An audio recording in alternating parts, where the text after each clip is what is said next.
Paz do Senhor a todos, que Deus venha abençoar grandiosamente a vida de cada irmão. No livro de Lucas, capítulo 18, versículo 24, o tema é advertência. E diz assim: E vendo Jesus, que se entristeceu muito, disse: Quão dificilmente entrarão no reino de Deus os que têm riqueza. Isso foi um choque para seus discípulos, porque os judeus da época de Jesus acreditavam que a riqueza significava favor de Deus. Aqui o autor diz a época de Jesus e o que vivemos hoje. O crente rico é o que está salvo, o que está sendo abençoado. O pobre, o que passa por dificuldades, esse está sem Jesus e está no pecado. Mas pode a palavra do Senhor ser distorcida em tempo e época? Não, né? Porque se ele é o mesmo Deus ontem, hoje, eternamente, quer dizer que ele é imutável. Ele não vai mudar por causa minha ou por causa sua. Mas nós devemos de mudar para que ele possa nos abençoar e nos dar a vitória. E o 25 diz: Porque é mais fácil entrar um camelo pelo fundo de uma agulha.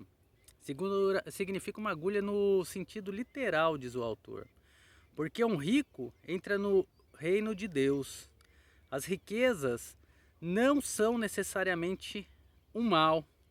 É a dependência dela que constitui o mal. E os que ouviram isso disseram logo: Quem poderá ser salvo?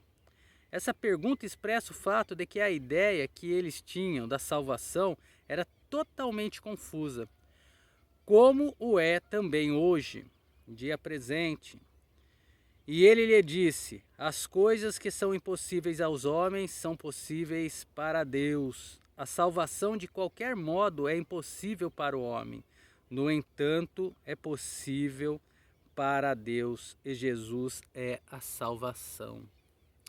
Não é a condição financeira que você tem ou vai passar nessa terra, se você vai ficar pobre ou se você vai ficar rico, mas é o teu coração ligado a Jesus Cristo junto da obra da cruz é que vai dar o direito da vida eterna. As Sagradas Escrituras é o único meio que nos faz compreender e entender o querer do Senhor, com sabedoria e discernimento, com o agir do Espírito Santo em nossos corações. Porque muitos fazem Bíblia de estudo, mas com heresias no seu entendimento. E nós temos o Espírito Santo, o auxiliador, para poder nos revelar se aquilo que o estudioso colocou é ou não é do Senhor. Porque o homem tem uma compreensão, mas Deus tem outra. E a de Deus é perfeita. O homem tem a sabedoria terrena, mas Deus tem a suprema sabedoria.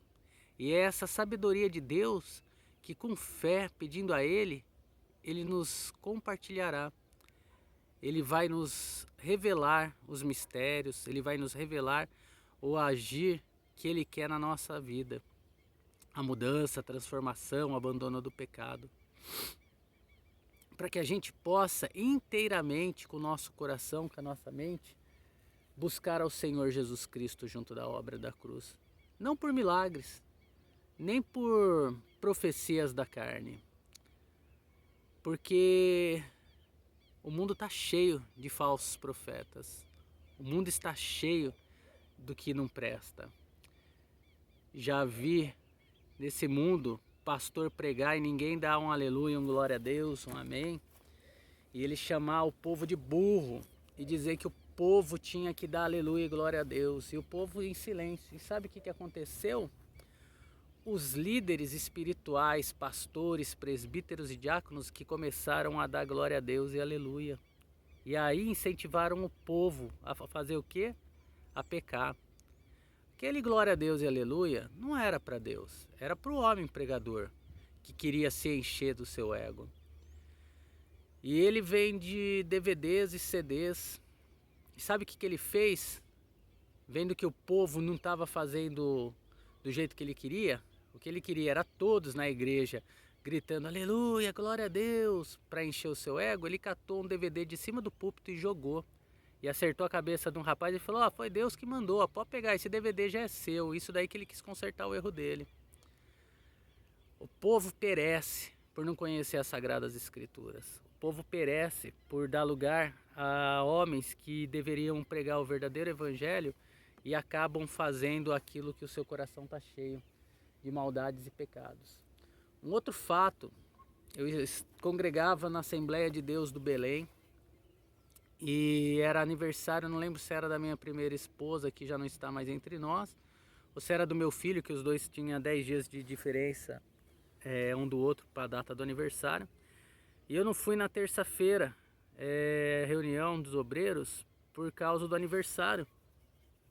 Ah, isso me faz eu ser pecador? Não, de forma alguma. A Bíblia não diz quantos dias eu tenho que ir na igreja. A Bíblia diz que eu tenho que estar em comunhão com Deus, em comunhão com os irmãos, participar da Santa Ceia, mas ela não diz que eu tenho que estar todos os dias que tem culto. Porque se fosse assim, tem culto de terça, quinta e domingo no Belém, na Madureira tem de quarta, sexta e domingo. Eu pego e vou nas duas igrejas? Ou será que eu vou por placa ou eu vou por Deus? E aí o que aconteceu? Eu fiquei em casa, quando acabou o culto, esses irmãos chegaram na minha casa. Foi a decepção, a maior decepção que eu tive. Um pastor herege, dado ao dinheiro, que pediu para a igreja aclamar com amém se ele poderia receber 14 salários mínimos, e a igreja aclamou. Pregou naquela noite essa passagem aqui. E segundo os irmãos, chegaram todos cheios de alegria e gozo no coração, falando que o nosso pastor é o pastor mais inteligente desse Brasil, não tem outro pastor. E ele pregou sobre a passagem falando do rico não entrar no reino dos céus e o camelo passar no buraco da agulha, e ele deu a explicação. Disse que na época de Jesus pegava-se uma forquilha, colocava-se enfiada na terra, andava 1,5 km, deitava no chão, dava um tiro com uma rajada de metralhadora, e se a bala passasse entre a forquilha, aquilo simbolizava o camelo. Irmãos, nem conhecimento de tempo esse homem tem para saber quando foi feita a primeira metralhadora. Como que ele prega uma coisa dessa, e os pastores e presbíteros cheios de gozo por um homem carnal, um homem dado a mamon, dado ao dinheiro. E eu falei, nunca mais eu ponho as plantas dos meus pés sobre um altar pecaminoso como esse. E o meu pastor da congregação onde eu estava falou assim, não, vamos lá, a gente sabe que ele é assim, mas esses irmãos gostam de aplaudi-lo. Não deixa de pregar o evangelho, continua. E eu não. E no dia seguinte, eu não quis subir naquele púlpito e chorava muito. Mas Deus usou uma pessoa e disse para mim que ele me mostrava todos esses erros para eu não cometê-los igual. E pensa que é fácil não cometer? Não estou falando que eu pego dinheiro não, nunca peguei dinheiro para ficar pregando não. Colocaram uma vez na minha mão e eu saí chorando 50 conto. Por causa de uma campanha de 3 dias que eu já falei. E eu desempregado, sem comida, e eu não queria pegar aquele dinheiro porque eu me sentia amaldiçoado pegando aquele dinheiro, e a pessoa não deixou eu sair, e eu saí chorando, falando para Deus que eu não fui lá por causa de dinheiro. E às 3 sexta-feiras ela me deu 50 conto cada um. Me ajudou, me ajudou. A Bíblia diz que pode, a Bíblia diz que eu posso receber esse dinheiro. Mas o meu coração não está ligado a isso. Mas nós temos que ser firmes, porque Satanás está ao nosso derredor como leão para nos tragar. E para a gente cair é um palito, mas para levantar é uma dureza.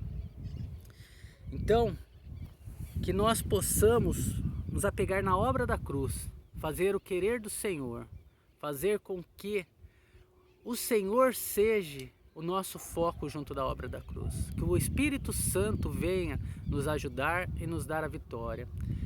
Ouviu uma pregação, ouviu uma palavra, não sentiu que era de Deus, tem dúvida? Não diga amém não, amém é uma confirmação, você pode estar confirmando algo que é satânico.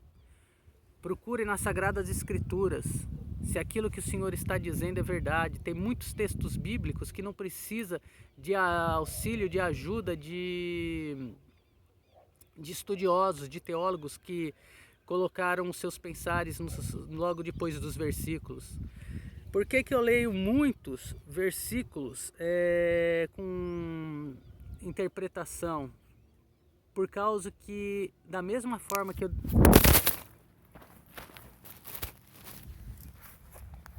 Meu celular só caiu, mas não tem problema. Não vai ser o inimigo que vai fazer eu terminar a minha conclusão.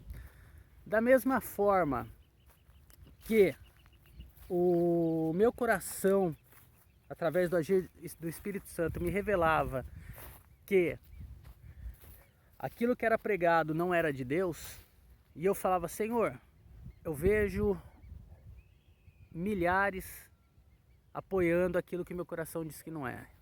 E eu preciso conhecer homens e mulheres que têm um coração igual ao meu, porque senão eu fico na dúvida de que se é o Espírito Santo que está me revelando essas doutrinas e essas leis, onde a tua palavra diz que aquele que vive por leis e doutrinas e errando uma só delas é condenado à transgressão, à morte eterna, mas que através da graça nós somos lavados e remidos, que o Espírito Santo nos tirará do pecado. E aí Deus foi me mostrando, no tempo dele, em um tempo demorado, porque é difícil de encontrar homens e mulheres que pregam verdadeiramente o Evangelho do Senhor sem interesse financeiro, sem interesse de aplausos. E certo dia eu tinha a Bíblia Pentecostal, a Plenitude, acho que era Genebra, e mais outra Bíblia de estudo. Alguns pensares eram parecidos com os meus, outros eram muito dedicados a interesses financeiros. E eu trabalhando para um pastor, eu vi essa Bíblia que eu tenho, do expositor, aonde que eu comecei a abrir aleatoriamente e ler, e vendo que os meus pensamentos eram igual desse autor. Somos perfeitos? Não. Podemos afirmar que tudo que o autor e eu penso está correto? Não. Mas podemos pregar um evangelho somente dirigido à obra da cruz através de Jesus Cristo. E isso basta. Por isso que eu falo, não confie em mim, nos meus pensares e nos meus falares, mas confie na palavra do Senhor e peça ao Espírito Santo que dê sabedoria e discernimento. Eu creio de que a única forma e o único meio de salvação é a obra da cruz. Eu creio que não devemos de viver por leis e nem doutrinas, porque errando, tropeçando numa só delas, somos condenados a transgressões. O tema principal disso tem vários, já postei no meu Instagram, no meu Facebook, falando Tiago 2:10. Não adianta querer servir todos os 10 mandamentos e tropeçando num só deles, fez com que todos eles fossem transgredidos. Romanos vai falar lá que é por meio da graça que somos salvos. Então, busque no Senhor sabedoria, discernimento e compreensão, e Ele tudo fará. Me perdoem aí do celular ter caído, foi o vento, não foi o diabo não, e o diabo não tem poder para soprar o vento. O único que toma conta de tudo é o Senhor. Mas eu não iria parar de gravar. A Ele toda honra e toda glória. Em tudo dei graças, em tudo busque no Senhor, e Ele tudo fará por vós. Um forte abraço a todos.